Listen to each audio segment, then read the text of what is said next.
Hello friends, स्वागत है आप सभी का हमारे यूट्यूब चैनल पर। आज जो फ्रेंड्स हम टॉपिक जो पढ़ेंगे वो है combustion in SI engines. SI engine में कंबस्शन कैसे होता है उसकी पूरी प्रोसेस के बारे में आज हम बात करेंगे। ये टॉपिक जो है वो एसआई इंजन का टॉपिक है और स्टेट गवर्नमेंट एग्ज़ाम में, central government, RTO exam, GATE exam सभी में से इसी टॉपिक में से क्वेश्चन आता ही आता है। तो पहले हम कॉन्सेप्ट क्लियर करेंगे कंबस्शन इन एसआई इंजन के और उसके बाद हम उसके एमसीक्यू भी सॉल्व करेंगे। तो चलिए आगे बढ़ते हैं। तो सबसे पहले हम इंट्रोडक्शन की बात करें तो इंट्रोडक्शन में हम सब जानते ही है कि स्पार्क इग्निशन इंजन जो होता है, मतलब पेट्रोल इंजन होता है, उसमें कंबस्शन कैसे होता है। तो सबसे पहले उसमें कार्बोरेटर होता है पेट्रोल इंजन में। यह बात आप याद रखिएगा, पेट्रोल इंजन में तो कार्बोरेटर ही होता है, वो आपको पता है, जिसमें फ्यूल और एयर जो है वो इंजन सिलेंडर है उसके आउटसाइड में मिक्स होते हैं। कार्बोरेटर में फ्यूल और एयर है वो मिक्स होते हैं। और कंबस्शन कैसे होता है तो फ्यूल के अंदर हम जानते ही है कि हाइड्रोजन और कार्बन रहता है और एयर के अंदर क्या होता है, ऑक्सीजन होता है। तो जब फ्यूल और एयर मिक्स हो गए तो उनके बीच में केमिकल प्रोसेस होगी। केमिकल प्रोसेस होते ही उसमें से CO2 एंड H2O प्रोड्यूस होगा और जो हीट है वो एनर्जी पे फॉर्म में लिबरेट्स होगी। इसी हीट एनर्जी का यूज़ हम आईसी इंजन को रन करने के लिए यूज़ करते हैं। तो ये था इनका इंट्रोडक्शन, कंबस्शन कैसे होता है एसआई इंजन में। तो कंबस्शन के लिए रिक्वायर्ड कंडीशन भी है, इसकी हम बात करें तो इसमें एयर फ्यूल जो मिक्सर है वो प्रॉपर प्रोपोर्शन में होना चाहिए, ये उसकी फर्स्ट कंडीशन है। स्पार्क जो है वो रिक्वायर्ड इंटेंसिटी का प्रोड्यूस होना चाहिए और जो कंबस्शन है वो स्पार्क प्लग है वहाँ से स्टार्ट होगा और फ्लेम जनरेट होगी, वो कंबस्शन चैम्बर है वहाँ तक प्रोपोगेट होगी। तो ये थे उसकी कंडीशंस। आगे हम इग्निशन लिमिट की बात करें तो फ्लेम है वो इंजन सिलेंडर के अंदर प्रोपोगेट होगी, कहाँ से, स्पार्क प्लग से स्टार्ट होगी और कंबस्शन चैम्बर का एंड है वहाँ पे वो एंड हो जाएगी। मतलब स्पार्क प्लग से लेके कंबस्शन चैम्बर तक फ्लेम प्रोपोगेट होगी। ये तभी प्रोपोगेट होगी जब इंजन सिलेंडर का टेम्परेचर जो है वो 1500 केल्विन है। और यहाँ पे हम इग्निशन लिमिट की बात करें तो 9 से लेके 21 है। ये प्रैक्टिकल कंबस्टिबल लिमिट है फॉर ऐसे इंजन के लिए। तो और 9 से लेके 21 तक, 21 से बाद का जो लिमिट है तो वहाँ पे मिक्सर जो है वो टू लीन हो जाएगा, मतलब लीन मिक्सर हो जाएगा। और 9 से पहले मिक्सर जो है वो टू रिच मिक्सर हो जाएगा। तो कंबस्टेबल लिमिट जो है वो 9 से लेकर 21 है, वो स्टोकियोमेट्रिक लिमिट है। अगर इस लिमिट्स में फ्यूल और एयर का मिक्सर हम इंजन सिलेंडर में भेजेंगे तो प्रॉपर कंबस्शन होगा। अगर 21 से ज़्यादा है तो टू लीन मिक्सर हो जाएगा, मतलब एयर उसमें ज़्यादा है। 9 से कम है तो मतलब टू रिच मिक्सर हो जाएगा, मतलब उसमें फ्यूल का प्रोपोर्शन ज़्यादा है। और आगे कंबस्शन है वो कंप्लीट होता है, मतलब पूरा कंबस्शन होता है अगर हम हीट एनर्जी का पूरा यूज़ करते हैं। तो क्या होता है, CO2 और H2O वो एग्जॉस्ट में बाहर आते हैं। अगर मिक्सर जो लीन होता है तो उसमें CO2 और H2O के साथ एक्सेस एयर भी है, वो भी बाहर आती है। और अगर मिक्सर रिच है तो मतलब है इनकम्प्लीट कंबस्शन होगा, तो उसमें क्या होगा, तो पावर रिड्यूस हो जाएगा और H2O CO2 के साथ कार्बन मोनोऑक्साइड भी एग्जॉस्ट में से बाहर आएगा। तो रिच मिक्सर हम यूज़ करते हैं तो उसमें इनकम्प्लीट कंबस्शन होने की प्रोबेबिलिटी बढ़ जाती है। आगे फ्रेंड्स हम बात करें स्टेजेस ऑफ कंबस्शन के बारे में।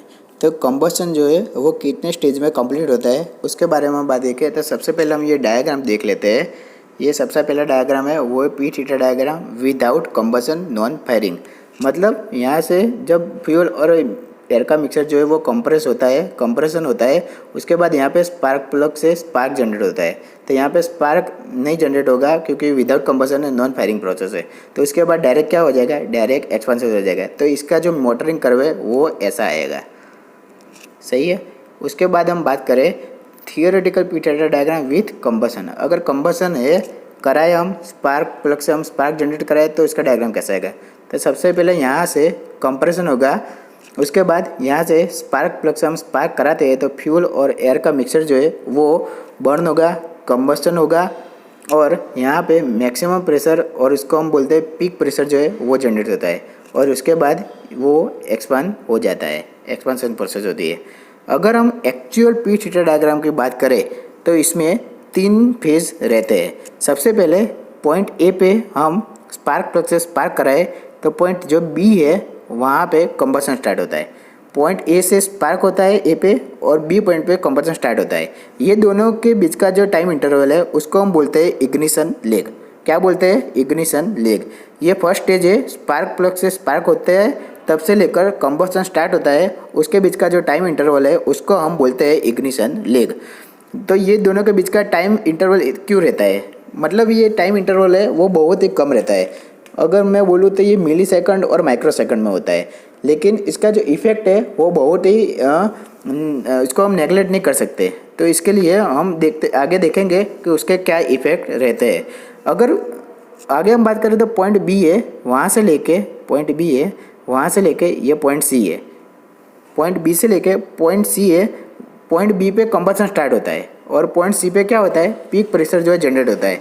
मतलब पॉइंट बी से कंबशन स्टार्ट होता है तो वहाँ पे फ्लेम जनरेट होती है। फ्लेम कहाँ पे सबसे पहले जनरेट होगी? तो फ्लेम सबसे पहले स्पार्क प्लग है वहाँ पे जनरेट होगी और वहाँ से वो प्रोपेगेट होते ही कंबशन चैम्बर का जो एंड है वहाँ तक प्रोपेगेट होगी और सारा जो फ्यूल का मिक्सर है वो सब बर्न हो जाएगा। मतलब पीक प्रेशर जो है मैक्सिमम प्रेशर जनरेट होता है।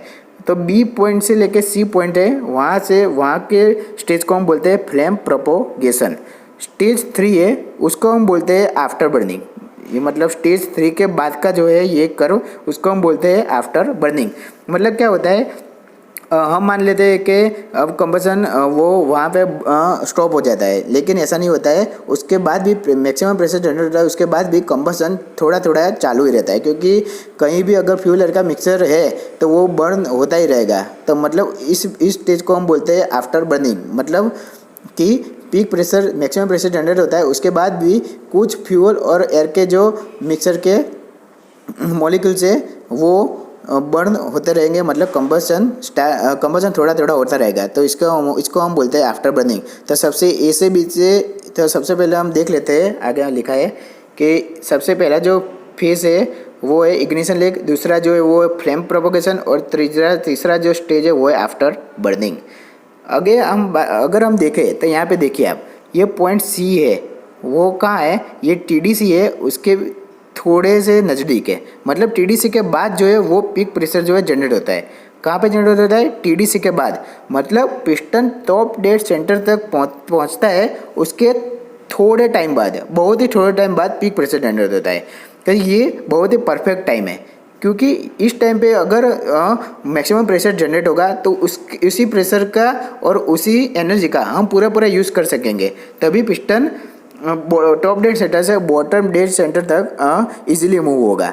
अगर TDC पे ही हमने मैक्सिमम प्रेशर जनरेट होता है तो क्या होता है? तो मतलब पिस्टन बॉटम डेड सेंटर से टॉप डेड सेंटर तक मूव करता है। और अगर टॉप डेड सेंटर या उसके थोड़े टाइम पहले अगर मैक्सिमम प्रेशर जनरेट हो जाएगा तो क्या होगा? पिस्टन ऊपर जा रहा है और कंबशन होते ही वो एनर्जी का जो फोर्स है वो डाउनवर्ड आता है, तो पिस्टन जो है उसके ऊपर नेगेटिव प्रेशर जनरेट होता है। तो इसकी वजह से पिस्टन रिंग है उसको वो डैमेज कर सकता है।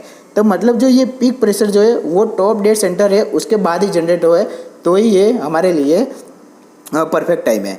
और उसके बहुत टॉप डेड सेंटर है उसके थोड़े टाइम के बाद ही होना चाहिए पीक प्रेशर जनरेट। अगर थोड़े उससे ज़्यादा भी लेट हो गया तो क्या होगा? पिस्टन टॉप डेड सेंटर से बॉटम डेड सेंटर तक आधे तक पहुंचेगा, तब कंबशन होगा।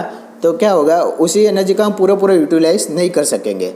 तो ये जो TDC के बाद का जो प्रेशर है वो इसी पॉइंट पे है, तो ये परफेक्ट टाइम है। आगे हम बात करें तो ये इग्निशन लेग देख लिया हमने, जो कि स्पार्क प्रोड्यूस होता है, वहाँ से लेके कंबशन स्टार्ट होता है, उसी बीच का जो टाइम इंटरवल है उसको हम बोलते हैं इग्निशन लेग। और इग्निशन लेग है उसको हम प्रिपरेशन फेज भी बोलते हैं। यहाँ पे लिखा है प्रिपरेशन फेज भी बोलता है, क्योंकि वहाँ पे हमने देख लिया ये सब कुछ। तो केमिकल प्रोसेस जो है वो होती है और फ्लेम जनरेट होती है। फ्लेम प्रोपोगेशन की बात करें तो पॉइंट बी है, वहाँ से लेके मैक्सिमम प्रेशर जनरेट होता है, उसको हम बोलते हैं फ्लेम प्रोपोगेशन। इसमें क्या होता है, जो नॉर्मली जो स्पार्क जो होता है वो TDC के 30 और 35 डिग्री पहले से हो जाता है। तो पीक प्रेशर जो है वो 5 डिग्री और 10 डिग्री TDC के बाद वो जनरेट होता है। ये हमने देख लिया। तो ये बहुत ही परफेक्ट टाइमिंग है जिससे हम पिस्टन पे जो फोर्स है वो इजीली रहेगा, मतलब पिस्टन जो है वो इजीली टॉप डेड सेंटर से बॉटम डेड सेंटर तक मूव हो जाएगा। उसके बाद है आफ्टर बर्निंग। आफ्टर बर्निंग में क्या होता है, तो पॉइंट सी के बाद भी कंप्लीटेड कंबसन नहीं होता है, कंबसन थोड़ा थोड़ा चालू ही रहता है, तो उसको हम बोलते हैं आफ्टर बर्निंग। ये एक्चुअल और थियोरेटिकल पिच डायग्राम है एसआई इंजन का। आगे फ्रेंड्स हम बात करें तो फैक्टर्स अफेक्टिंग इग्निशन लेग। कौन कौन से फैक्टर जो है वो इग्निशन लेग है उसको अफेक्ट करते हैं।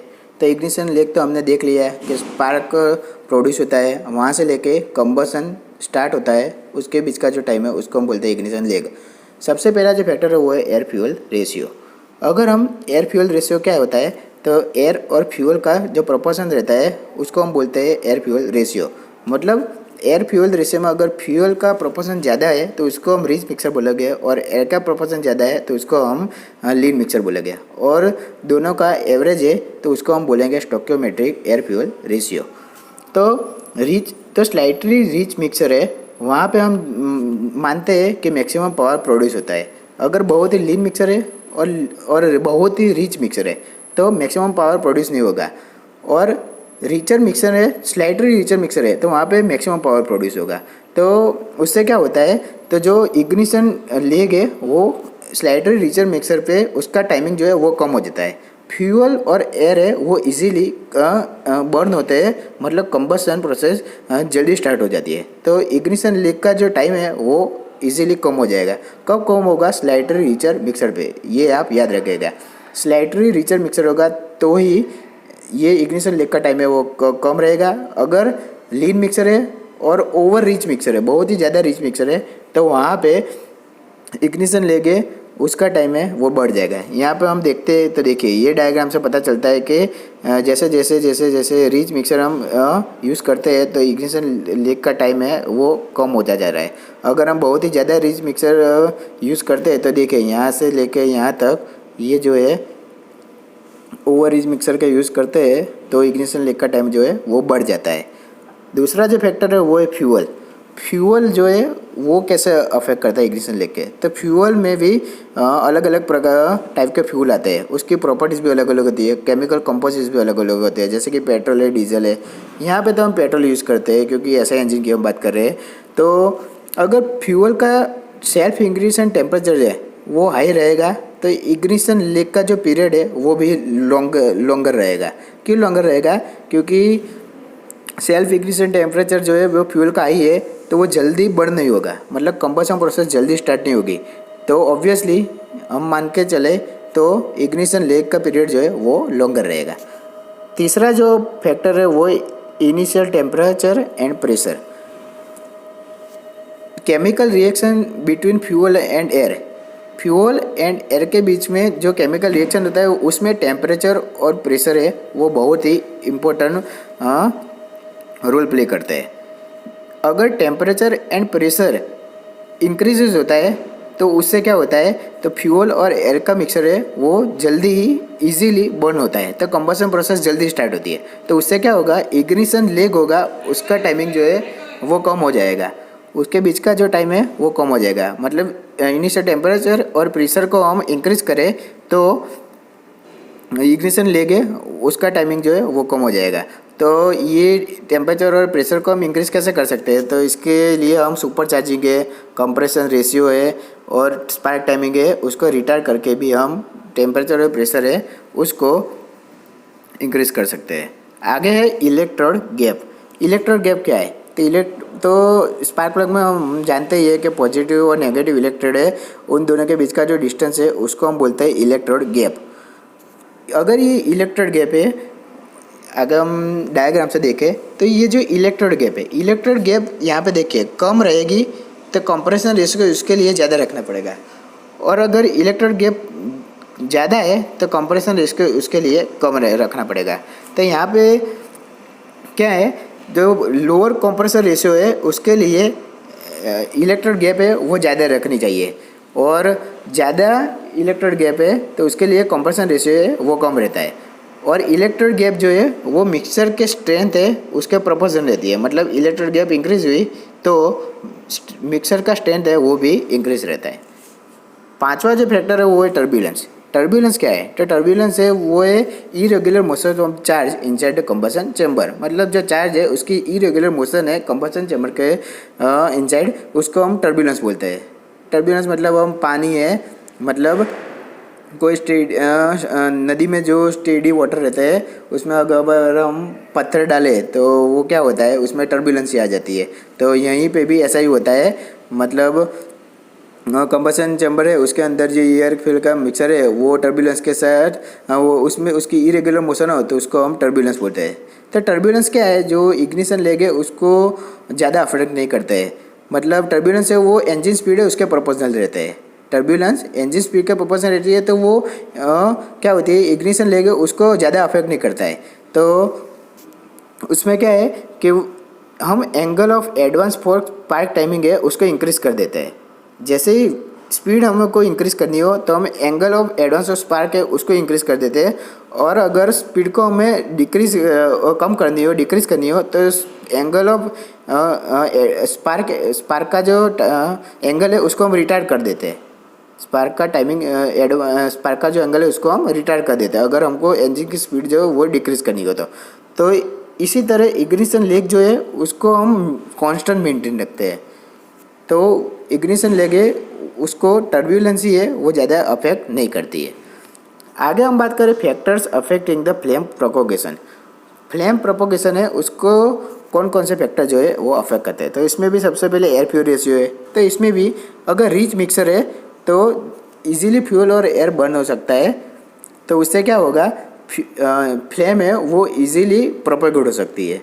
तो यहाँ पे जो फ्लेम प्रोपोगेशन का टाइम है वो भी कम हो जाएगा। अगर लीन और टू रिच मिक्सर हमने यूज़ किया तो इजीली फ्यूल और एयर का मिक्सर जो है बर्न नहीं होगा, तो फ्लेम क्या होगी, इजीली प्रोपोगेट नहीं होगी, तो वो उसके लिए लार्जर टाइम रिक्वायर्ड है अगर हम टू रिच मिक्सर यूज़ करें तो। ये देखिए इसका भी सेम ही डायग्राम है। अगर हम रिच मिक्सर का यूज़ करते हैं तो ये देखिए टाइम है जो वो कम रहता जा सकता है। अगर हमने ज़्यादा ही रिच मिक्सर यूज़ कर दिया तो ये जो टाइम है वो थोड़ी धीरे बढ़ता जाएगा। आगे है दूसरा फैक्टर वो है कंप्रेशन रेशियो। कंप्रेशन रेशियो क्या है?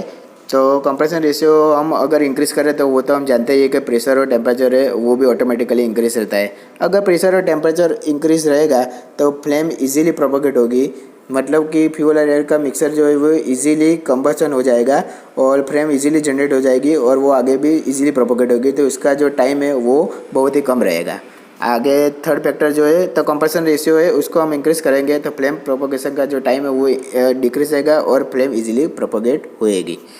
तीसरा जो पॉइंट है वो है इनटेक टेम्परेचर एंड प्रेशर। तो ये भी वही पॉइंट है, मतलब टेम्परेचर हमने और प्रेशर हमने इंक्रीज़ कर दिया तो फ्लेम की स्पीड बढ़ जाएगी, फ्लेम इजीली प्रोपोगेट होएगी और फ्लेम प्रोपोगेशन का टाइम जो है वो कम हो जाएगा। आगे फोर्थ फैक्टर जो है वो है लोड ऑन द इंजन। अगर हम लोड जो है उसको इंजन का इंक्रीज़ करते हैं तो लोड इंक्रीज़ करते हैं तो क्या होता है, तो लोड हम इंक्रीज़ करते हैं तो इंजन के अंदर प्रेशर और टेम्परेचर है वो भी ऑटोमेटिकली ऑब्वियसली इंक्रीज़ हो जाता है। तो उससे क्या होता है, तो फ्लेम जो है वो इजीली प्रोड्यूस हो जाएगी, कंबशन भी इजीली हो जाएगा और फ्लेम इजीली प्रोपोगेट हो जाएगी। तो इसके लिए भी जो फ्लेम प्रोपोगेशन का टाइम है वो रिड्यूस हो जाएगा। मतलब load on the engine increase होगा तो टेम्परेचर और प्रेशर बढ़ेगा, टेम्परेचर और प्रेशर बढ़ेगा तो फ्लेम प्रोपोगेशन का टाइम कम हो जाएगा और फ्लेम इजीली प्रोपोगेट होएगी। तो यहाँ पे आपको एक बात ध्यान रखनी है कि टेम्परेचर और प्रेशर जहाँ पे इंक्रीज होता है तो वहाँ पे टाइमिंग जो है ये सब कंबशन का टाइमिंग जो है वो ऑटोमेटिकली कम हो जाता है। आगे यही फिफ्थ फैक्टर है वो है टर्बुलेंस। तो इरेगुलर मोशन ऑफ चार्ज है इनसाइड द इंजन सिलेंडर, उसको हम टर्बुलेंस बोलते हैं, ये तो हमने देख लिया। अगर यहाँ पे टर्बुलेंस ज़्यादा है तो क्या होता है, उसके एडवांटेज है कि जो कि मिक्स एयर ऑयल फ्यूल है वो इजीली और बेटर तरीके से मिक्स होएंगे, हीट ट्रांसफ़र जो है वो इंक्रीज रहेगा और केमिकल रिएक्शन है एयर ऑयल फ्यूल के बीच का वो भी इम्प्रूव होगा। और इससे क्या होगा, टर्बुलेंस बढ़ेगी तो फ्लेम स्पीड है वो भी इंक्रीज़ हो जाएगी और फ्लेम का प्रोपोगेशन का टाइम है वो डिक्रीज हो जाएगा। मतलब कंबशन प्रोसेस इजीली स्टार्ट होगी, फ्लेम इजीली प्रोपोगेट होगी और उसका टाइमिंग जो है फ्लेम प्रोपोगेशन का वो भी कम रहेगा। तो इससे हमें एक बेनिफिट बहुत बड़ा होता है कि वीक मिक्सर है उसको भी टर्बुलेंस के साथ हम उसको एंटर करें तो वो भी इजीली बर्न हो सकता है एफिशिएंसी के साथ। इसके साथ साथ टर्बुलेंसी के एक डिसएडवांटेज भी है, ये बहुत बड़ा डिसएडवांटेज है, ये आप ध्यान रखिएगा, ये सब लोगों को पता नहीं रहता है ज़्यादातर। इसमें क्या है, तो हाई टर्बुलेंसी रहती है तो हमने देखा कि इसमें हीट ट्रांसफर रेट ज़्यादा होता है।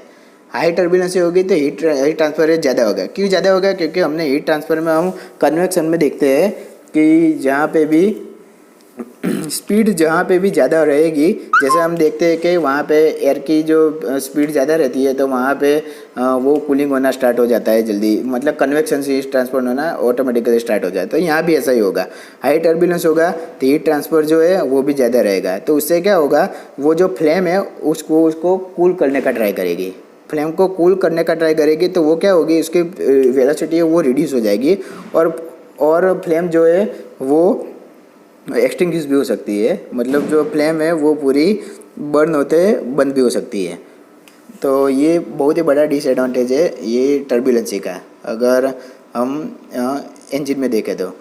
आगे है इंजन स्पीड टर्बुलेंस है वो जनरली प्रोपोर्शनल रहता है इंजन स्पीड के। अगर इंजन स्पीड को हमने इंक्रीज़ किया तो वो टर्बुलेंस भी इंक्रीज़ होता है। तो टर्बुलेंस इंक्रीज़ होगा, इंजन स्पीड इंक्रीज़ होगी तो टर्बुलेंस तो इंक्रीज़ होगा ही, तो उसके साथ में क्या होगा, टर्बुलेंस के जो एडवांटेज थे वो भी यहाँ पे काम हो जाएंगे। तो फ्लेम प्रोपोगेशन का इंक्रीज़ होगा, मतलब फ्लेम के प्रोपोगेशन का टाइम डिक्रीज़ होगा, फ्लेम इजीली प्रोपोगेट हो जाएगी। तो यही फ्रेंड्स था आज का हमारा टॉपिक। आगे हम नेक्स्ट लेक्चर में बात करेंगे एब normal combustion and knocking in SI engine. SI engine में नॉकिंग जो है वो कैसे होता है उसके बारे में हम डिटेल में बात करेंगे। तो फ्रेंड्स भाई यही था हमारा आज का लेक्चर। अगर आपको हमारा ये लेक्चर पसंद आया हो तो हमारी चैनल को लाइक कर दीजिए, वीडियो को लाइक कर दीजिए, चैनल को सब्सक्राइब कर दीजिए और वीडियो को शेयर कर दीजिए। Okay, good bye friends.